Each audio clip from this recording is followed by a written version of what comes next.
ताजा और बेहद महत्वपूर्ण खबर। इस समय की सबसे बड़ी और चौंकाने वाली जानकारी देश भर के उन लाखों EPS-95 पेंशन धारकों के लिए सामने आ रही है जो वर्ष 2014 अथवा उसके पश्चात सेवानिवृत्त हुए हैं। क्या साल 2014 के बाद रिटायर होने वाले हमारे वरिष्ठ साथियों के साथ EPFO की ओर से कोई बड़ा अन्याय हुआ है? क्या आपकी 7,500 रुपए प्लस महंगाई भत्ते वाली पेंशन हमेशा के लिए अधर में लटक चुकी है, या फिर EPFO के उच्च अधिकारियों ने पर्दे के पीछे कोई महत्वपूर्ण समय हाइफन सीमा तय कर ली है? नमस्कार साथियों, सभी का हमारे इस विशेष समाचार मंच पर हार्दिक स्वागत है। मैं हूं आपका होस्ट विकास शर्मा। यदि आप 2014 के बाद रिटायर हुए हैं और बीते एक दशक से केवल आश्वासनों के भरोसे अपना जीवन व्यतीत कर रहे हैं, तो आज का यह वीडियो आपकी पूरी जिंदगी, आपकी गाड़ी कमाई और आपके बुढ़ापे के हक से जुड़ा सबसे आवश्यक विश्लेषण साबित होने वाला है। आज की इस चर्चा में हम बिना किसी आधारहीन दावे के सीधे EPFO मुख्यालय से आ रही जानकारियों, वरिष्ठ अधिकारियों के रुख और सरकारी दस्तावेजों के तथ्यों को आपके समक्ष स्पष्ट रूप से प्रस्तुत करेंगे। क्या 2014 के बाद सेवानिवृत्त कर्मचारियों को 7,500 रुपए प्लस DA का वास्तविक लाभ मिल सकेगा?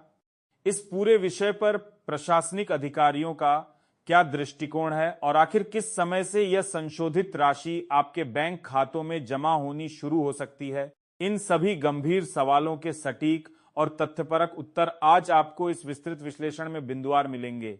इसलिए धैर्यपूर्वक इस वीडियो को अंत तक जरूर देखें, क्योंकि यह चर्चा आपके सम्मान और वास्तविक अधिकार से जुड़ी है। अब चर्चा करते हैं उस मुख्य समस्या पर जो 2014 या उसके बाद रिटायर हुए कर्मचारियों के समक्ष एक बड़ी चुनौती बनी हुई है।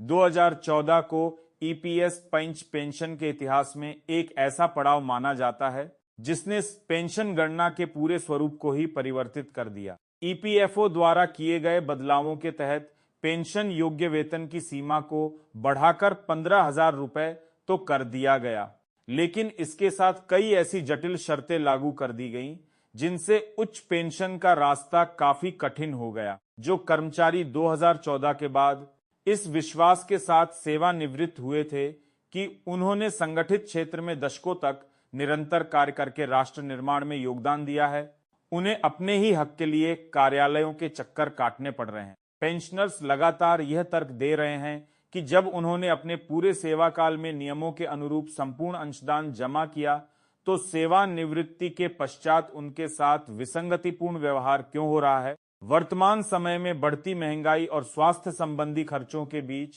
वरिष्ठ नागरिकों को मात्र 1,000 रुपए से 2,500 रुपए तक की सीमित राशि पर निर्भर रहना पड़ रहा है। संसद में भी कई बार यह विषय उठाया जा चुका है कि 2014 के बाद के रिटायर्ड कर्मचारियों का डिजिटल डेटा उपलब्ध होने के बावजूद मामलों के समाधान में इतना विलंब क्यों हो रहा है। पेंशन भोगियों का स्पष्ट कहना है कि यह कोई अतिरिक्त रियायत नहीं, बल्कि उनकी अपनी संचित पूंजी का न्याय संगत प्रतिफल है, जिसके लिए उन्हें शांतिपूर्ण धरने और ज्ञापन देने के लिए बाध्य होना पड़ रहा है। आइए अब समझते हैं कि इस पूरे मामले पर EPFO के उच्च प्रबंधन और संबंधित मंत्रालयों के विचार क्या हैं। विभागीय सूत्रों और आंतरिक जानकारियों के अनुसार प्रशासनिक स्तर पर इस समय कई व्यावहारिक पहलुओं पर मंथन जारी है। अधिकारियों का मानना है कि 2014 के बाद के पेंशन धारकों के रिकॉर्ड और सेवा विवरण का सत्यापन तकनीकी रूप से काफी जटिल प्रक्रिया बन गया है। अधिकारियों का यह भी तर्क है कि सर्वोच्च न्यायालय के ऐतिहासिक फैसले के बाद जब हायर पेंशन का विकल्प प्रस्तुत किया गया तो अनुमान से कहीं अधिक संख्या में आवेदन प्राप्त हुए। इनमें एक बड़ा हिस्सा उन कर्मियों का है जो 2014 के बाद सेवानिवृत्त हुए हैं। विभिन्न कंपनियों के पुराने अभिलेख, संयुक्त घोषणा पत्र, जॉइंट नियोक्ताओं द्वारा भेजे गए आंकड़ों में मिलान न होना एक मुख्य तकनीकी बाधा बना हुआ है, जिसके चलते क्षेत्रीय कार्यालयों में आवेदनों की संख्या लगातार बढ़ रही है। न्यूनतम पेंशन को बढ़ाकर 7,500 रुपए प्लस महंगाई भत्ता करने के प्रश्न पर प्रशासनिक स्तर से यह बात सामने आती है कि यह निर्णय केवल EPFO के अधिकार क्षेत्र में नहीं है, बल्कि इसके लिए श्रम मंत्रालय और वित्त मंत्रालय से बजटीय आवंटन की आवश्यकता होगी। विशेषज्ञों का आकलन है कि वर्तमान ईपीएस फंड पर अचानक अत्यधिक वित्तीय भार पड़ने से दीर्घकालिक कोष पर प्रभाव पड़ सकता है। इसी कारण संबंधित विभाग एक ऐसे व्यावहारिक समाधान की तलाश में है जिससे पेंशनर्स को उचित राहत भी मिले और पेंशन फंड का संतुलन भी बना रहे। अब आते हैं उस प्रमुख प्रश्न पर जिसे प्रत्येक पेंशन धारक जानना चाहता है कि आखिर न्यूनतम पेंशन में बढ़ोतरी की स्थिति कब तक स्पष्ट हो पाएगी।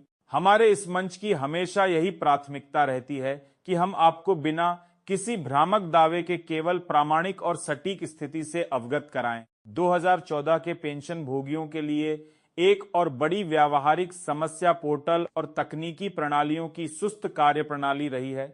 अदालत के दिशा निर्देशों के उपरांत भी जब वरिष्ठ नागरिक पोर्टल पर अपने आवेदन की स्थिति देखते हैं तो अक्सर प्रक्रिया अंडर प्रोसेस दिखाई देती है। तकनीकी विशेषज्ञों का कहना है कि नए पेंशन गणना सूत्रों को सिस्टम में पूरी तरह सुचारू करने में समय लग रहा है, क्योंकि 2014 के बाद के कर्मचारियों का वेतन ढांचा काफी विविधतापूर्ण रहा है। कई मामलों में डिमांड नोटिस के आधार पर राशि जमा कराए जाने के बाद भी पेंशन अप्रत्याशित विलंब देखा गया है, जिस पर पेंशनर संगठनों ने अपनी गंभीर चिंता व्यक्त की है। उनका कहना है कि पेंशनर्स की जमा राशि पर तत्काल प्रक्रिया पूरी की जानी चाहिए ताकि उन्हें मानसिक तनाव का सामना न करना पड़े। संसदीय समितियों ने भी इन प्रशासनिक व तकनीकी विसंगतियों को समयबद्ध तरीके से दूर करने और दावों के त्वरित निस्तारण के निर्देश दिए हैं। इन तमाम चुनौतियों के बीच एक सकारात्मक पहलू भी सामने आ रहा है जो विशेष रूप से वरिष्ठ नागरिकों के लिए उपयोगी सिद्ध हो सकता है।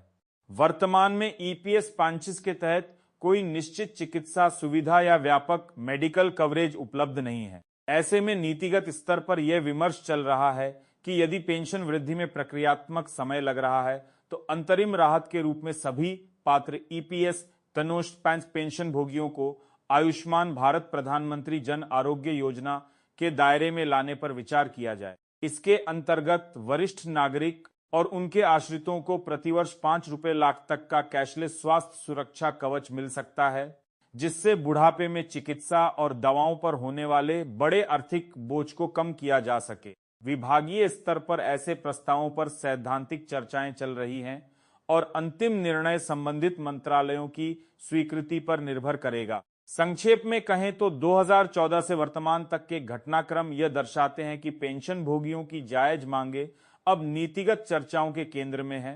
संसद से लेकर प्रशासनिक स्तर तक इस विषय की गंभीरता को समझा जा रहा है। राष्ट्रीय संघर्ष समिति और अन्य कर्मचारी संगठन लगातार शांतिपूर्ण व लोकतांत्रिक माध्यमों से अपनी मांगों को शासन के समक्ष रख रहे हैं और न्यूनतम पेंशन में न्याय संगत वृद्धि व चिकित्सा सुविधा की मांग पर अडिग हैं। जैसे ही ईपीएफओ, श्रम मंत्रालय अथवा सरकार की ओर से न्यूनतम पेंशन या 2014 के रिटायर्ड कर्मचारियों के संबंध में कोई भी पुख्ता, आधिकारिक और प्रामाणिक सूचना जारी होगी, हम सबसे पहले आपको वास्तविक तथ्यों के साथ सूचित करेंगे। यदि आपको यह विश्लेषण उपयोगी और निष्पक्ष लगा हो तो इसे अन्य वरिष्ठ साथियों के साथ अवश्य साझा करें और चैनल को सब्सक्राइब करके हमारे साथ जुड़े रहें।